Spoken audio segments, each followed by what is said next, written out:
আল্লাহ তাআলা বলেন, যারা ঈমান আনে এবং সৎকর্ম করে তাদের জন্য রয়েছে ক্ষমা এবং মহা পুরস্কার। আল্লাহ সুবহানাহু ওয়া তাআলা ওই সব লোকদেরকে ক্ষমা করে দিবেন এবং মহা পুরস্কার দিয়ে দিবেন। আল্লাহ তাআলা ক্ষমা করে দিবেন এবং মহা পুরস্কারের ব্যবস্থা করেছেন। কিয়ামতের দিনে যখন কিয়ামত অনুষ্ঠিত হয়ে যাবে, তখন আল্লাহ তাআলা ওই সমস্ত মানুষকে ক্ষমা করে দিবেন যারা আল্লাহ তাআলার প্রতি ঈমান এনেছে, যারা আল্লাহ তাআলার প্রতি ঈমান এনেছে এবং সৎকর্ম করেছে, অর্থাৎ আল্লাহ তাআলার হুকুম মেনেছে, সমস্ত নেক আমল করেছে।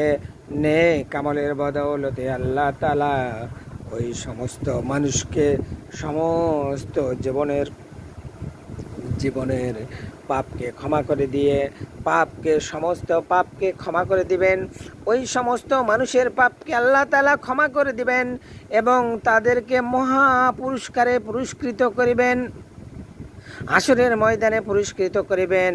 এই পুরস্কৃত করার অর্থ হলো আল্লাহ তাআলা ওই সমস্ত মানুষকে জান্নাত দিয়ে দিবেন, যেহেতু তারা আল্লাহর প্রতি ঈমান এনেছে, সৎকর্ম করেছে, নেকির কাজ করেছে, আল্লাহর হুকুম মেনেছে, হুজুরে পাক সাল্লাল্লাহু আলাইহি সাল্লামের সুন্নত তরিকায় চলেছে, হুজুর সাল্লাল্লাহু আলাইহি সাল্লামের তরিকা মেনে চলেছে, সুন্নত মেনে চলেছে। এই জন্য আল্লাহ তাআলা ওই সকল মানুষকে ক্ষমা করে দিবেন এবং মহা পুরস্কারে পুরস্কৃত করিবেন। আল্লাহ তাআলার এই মহা পুরস্কারের অর্থ হলো আল্লাহ তাআলা ওই সমস্ত মানুষকে জান্নাত দিয়ে দেবেন।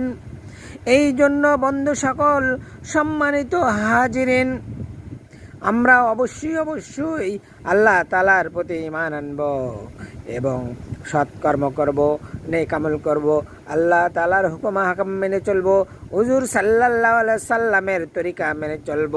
আল্লাহ তাআলা আমাদের সবাইকে এই কথাগুলোর উপর আমল করার তৌফিক দান করুন। আমিন।